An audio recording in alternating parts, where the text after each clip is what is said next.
Selamat pagi, puji Tuhan, kita ketemu lagi di YouTube saya yang kelima. Sebuah anugerah kalau kita bisa ada sampai hari ini. Tuhan masih beri kesehatan, kekuatan, sukacita, dan damai sejahtera. Itu sesuatu yang luar biasa. Nah, hari ini saya ingin menyampaikan tentang doa. Tapi sebelum kita mulai, mari kita berdoa. Bapa di dalam surga, di dalam nama Tuhan Yesus Kristus, kami mengucap syukur Bapa buat hari ini. Dari pagi hari kami bangun, kami boleh merasakan kasih-Mu, sukacitamu, damai sejahtera-Mu, kekuatan-Mu, anugerah-Mu yang begitu berlimpah di dalam kehidupan kami. Kalau kami ada hari ini, semua itu karena anugerah-Mu. Dan sebentar lagi kami akan belajar kebenaran-Mu. Tolong kami ya Bapa, Roh Kudus tolong kami. Beri kami hikmat untuk berbicara supaya apa yang kami sampaikan ini itu semua betul-betul Tuhan mengalir daripada tahta-Mu. Begitu juga yang mendengarkan YouTube ini semua boleh Tuhan mengerti isi hati-Mu dan hati-hati mereka boleh terbuka di hadapan-Mu menjadi tanah-tanah yang subur yang siap ditaburi kebenaran-Mu. Mari Engkau pimpin kami dari awal pertengahan hingga akhirnya. Hanya di dalam nama Tuhan Yesus kami berdoa. Haleluya. Amin. Oke, pagi hari ini saya ingin bagikan tentang doa. Kalau saya tanya, kapan saudara berdoa? Mungkin saudara bilang, oh setiap hari saya berdoa. Terus apa saja yang kita doakan? Ya macam-macam ya. Kita berdoa buat keluarga kita berdoa buat orang tua kita, atau anak kita, atau apa aja buat pekerjaan kita. Ya. Dan kalau saya tanya lagi, dan apa yang kita doakan? Artinya lebih spesifik lagi. Mungkin kalau saya berdoa supaya keluarga besar saya itu bisa diselamatkan. Itu misalnya contoh saya. Nah sekarang masalahnya saya ingin bertanya kepada saudara, doa siapa yang didengar oleh Tuhan? Karena tidak semua orang berdoa itu didengar oleh Bapa atau didengar oleh Tuhan. Ya kalau kita sebagai anak-anak Tuhan, kita doakan kepada Tuhan pastinya ya. Dan ada banyak juga kita sudah berdoa, kenapa ya doaku tidak dijawab-jawab oleh Tuhan gitu. Jadi sebuah tanda tanya, bahkan kita sudah puasa, kita sudah lakukan apapun tapi doa kita tuh masih tidak dijawab. Ternyata tuh memang kita harus belajar lebih mendetil bagaimana harusnya kita berdoa supaya kita tahu apa yang harus kita doakan dan Tuhan menjawab doa-doa kita. Mari kita buka dulu Amsal 15 ayat 29. Firman Tuhan berkata, Tuhan itu jauh daripada orang fasik, tetapi doa orang benar didengarnya.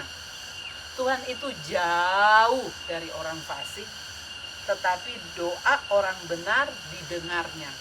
Nah, kalau kita bilang doa orang benar itu seperti apa sih? Gitu ya. Kalau saya sebagai orang Kristen, orang benar itu pasti orang yang sudah ditebus hidupnya dengan darah Yesus ya. Hidupnya sudah dikuduskan dengan darahnya, dengan firman-Nya, dan otomatis orang itu setiap hari dia boleh belajar menyenangkan hati Tuhan. Dia boleh belajar menjadi pelaku firman Tuhan. Dan kita akan lihat di dalam Mazmur 37 ayat 30 sampai 31. Kita buka Mazmur 37.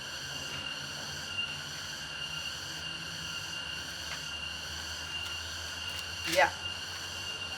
Mazmur 37 ayat 30 dan 31. Firman Tuhan berkata, mulut orang benar mengucapkan hikmat dan lidahnya mengatakan hukum.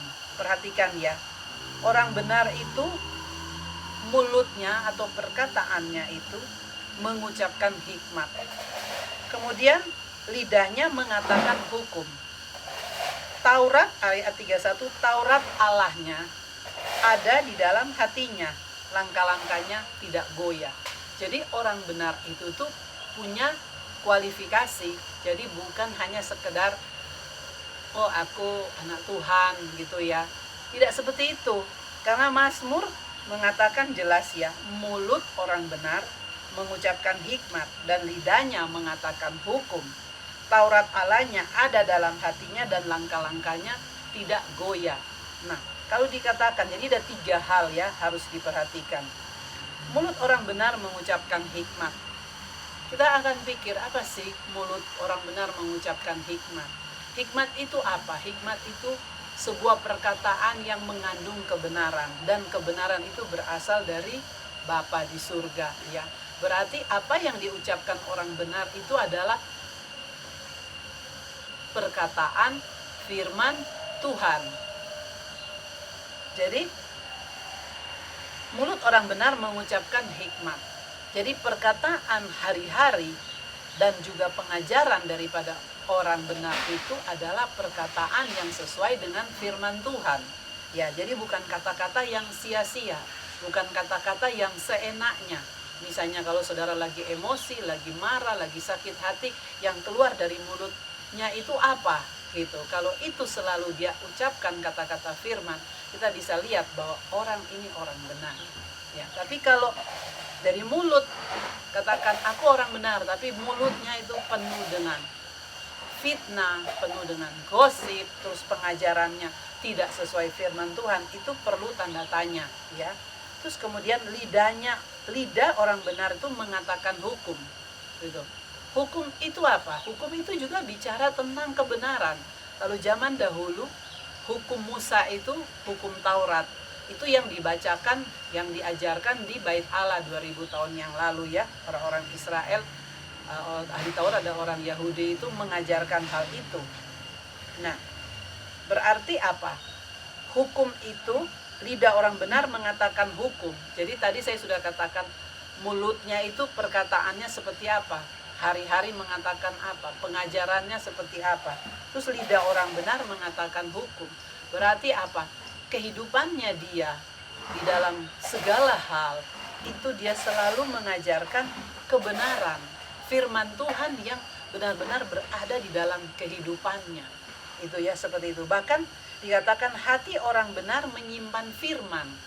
Itu ya, di ayat berikutnya tadi yang kita sudah baca, ayat 31. Ya, dikatakan Taurat Allahnya ada di dalam hatinya.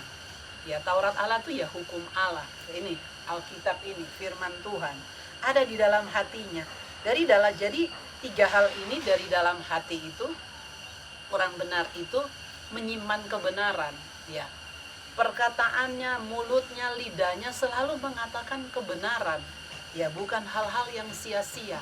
Seperti tadi saya sudah katakan, bukan hal-hal yang gosip atau hal-hal yang tidak berguna, tapi hal-hal yang membangun.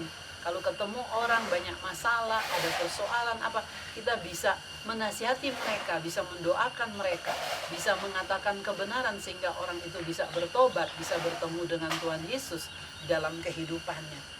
Jadi 3 hal ini tuh penting banget, ya, karena doa orang yang seperti inilah, doa orang benar seperti inilah yang Tuhan pasti akan jawab.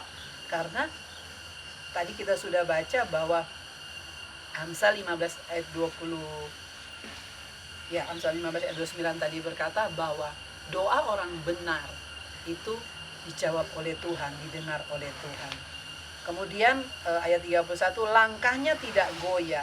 Ini adalah akibat aja.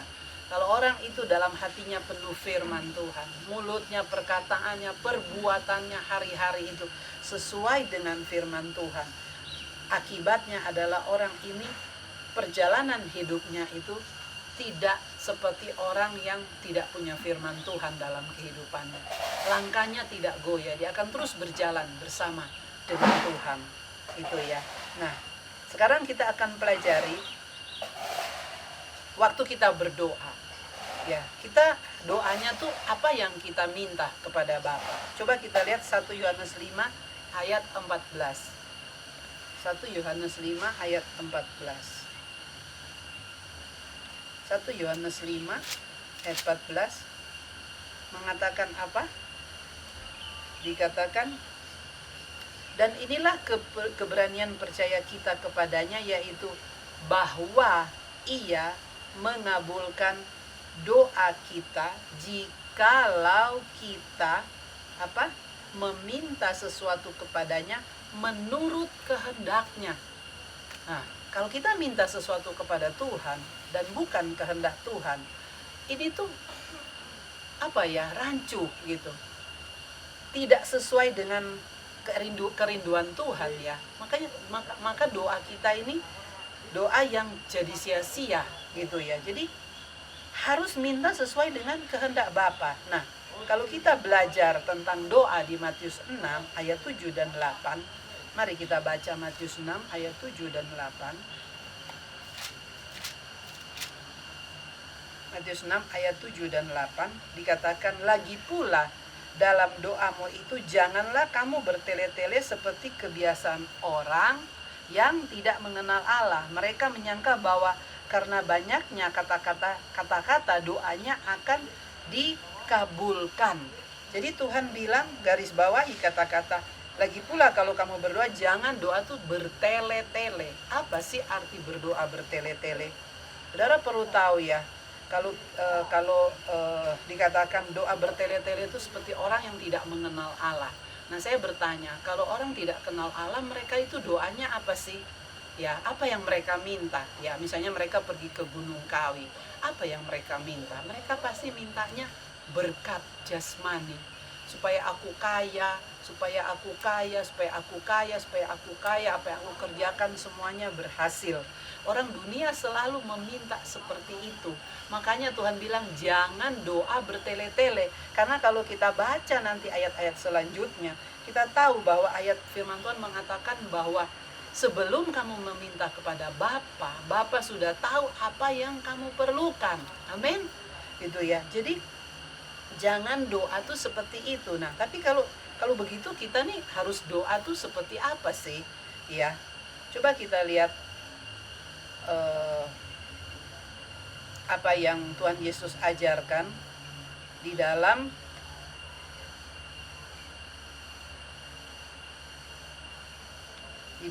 doa Bapa kami, ya. Ayat 11 dikatakan, Tuhan Yesus ajari doa Bapa kami ya di Matius 6 ini. Ayat 11 dikatakan gini, berikanlah kami pada hari ini makanan kami yang secukupnya. Nah, makanan apa yang di sini ya?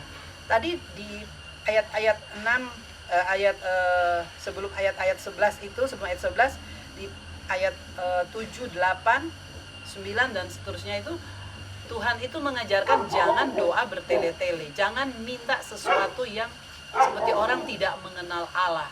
Nah, tapi setelah dia ajarkan doa Bapa kami di ayat 11 khususnya dikatakan berikanlah kami pada hari ini makanan kami yang secukupnya. Nah, kalau kita pelajari tadi ayat 7 dan 8 itu ya, berarti kalau Allah tidak mau kita meminta hal-hal yang berhubungan selalu dengan berkat, dengan jasmani, yang maksud doa Bapa kami ini adalah berikanlah kami pada hari makanan kami yang secukupnya. Itu adalah makanan rohani, bukan makanan jasmani. Karena dikatakan kamu tidak perlu minta, Tuhan sudah tahu apa yang engkau butuhkan. Bahkan nanti kalau kita baca di pasal 6 ini tentang ayat-ayat seterusnya tentang hal kekhawatiran, tapi nanti itu saya akan bahas di sesi saya kedua tentang doa ya. Jadi kita harus tahu bahwa ayat 11 ini, Matius 6 ayat 11 ini Tuhan sedang mengajarkan kepada kita minta makanan pada hari ini yang secukupnya, itu makanan rohani yang perlu kita makan setiap hari supaya apa? Tubuh rohani kita itu sehat, kuat, bertumbuh dewasa di dalam pengenalan akan Yesus Kristus Tuhan. Nah, kita nanti akan belajar lebih dalam lagi di dalam sesi berikutnya ya. Saudara-saudara sudah cukup mengerti ya sampai di sini? Oke, saya akan sambung lagi. Mari kita berdoa. Kita tutup di dalam doa. Bapa, terima kasih. Kami belajar kebenaran-Mu Tuhan di dalam keterbatasan kami. Tetapi dengan ayat-ayat yang kami baca, kami boleh semakin mengerti bahwa doa siapa yang Engkau dengar, yaitu doa orang benar, yaitu anak-anak-Mu Tuhan, yang memiliki kualifikasi, yaitu mulutnya, lidahnya, perkataannya, perbuatannya, hatinya, itu dipenuhi dengan firman Tuhan. Dan sungguh ya Tuhan, kami percaya itu boleh ada di dalam kehidupan setiap kami. Ya, kami boleh bertobat, kami boleh menyadari supaya kami berubah ke arah Engkau seperti firman-Mu ajarkan. Bahkan bukan hanya itu Tuhan, kami boleh belajar juga walaupun sebentar. Kami harus doa seperti apa? Apa yang harus kami doakan? Firman berkata bahwa kami harus minta sesuai kehendak-Mu. Dan Kau mengajarkan di Matius 6 bahwa kami tidak perlu berdoa Tuhan bertele-tele seperti orang yang tidak kenal Engkau. Karena sebelum kami meminta apa saja yang kami perlukan, Engkau sudah tahu dan Engkau sediakan. Oh Bapa, terima kasih. Bahkan di ayat 11 Engkau mau pertama kami harus selalu berdoa, minta makanan secukupnya, yaitu makanan rohani, yaitu firman-Mu ini, supaya kami Tuhan boleh setiap hari ada makanan rohani yang kami makan, supaya tubuh rohani kami ini sehat, bertumbuh, kuat di dalam Engkau. Terima kasih Bapa. Hanya di dalam nama Tuhan Yesus kami berdoa dan mengucap syukur. Haleluya. Amin. Tuhan berkati semuanya. Selamat pagi.